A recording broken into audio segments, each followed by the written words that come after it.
亚马逊采集，1分钟上手，3分钟上头。进入一个叫做 Vimeo Play 的采集后台，在左侧找到我们使用采集单屏采集，这里下载后我们是采集客户端到桌面，单击解压就会看到一只小蜜蜂，双击打开进行安装，安装好后就会看到一只名称为 Vimeo 的小蜜蜂，打开它。注册登录后台，点击右上角的访问亚马逊，就会自动跳转到亚马逊，选择喜欢的产品页面，单击右上角的采集，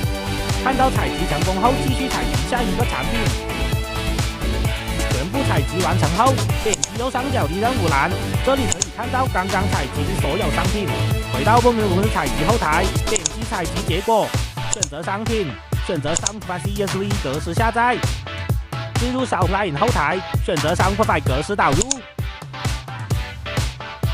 来吧检查作业。Nice， 一键搞定。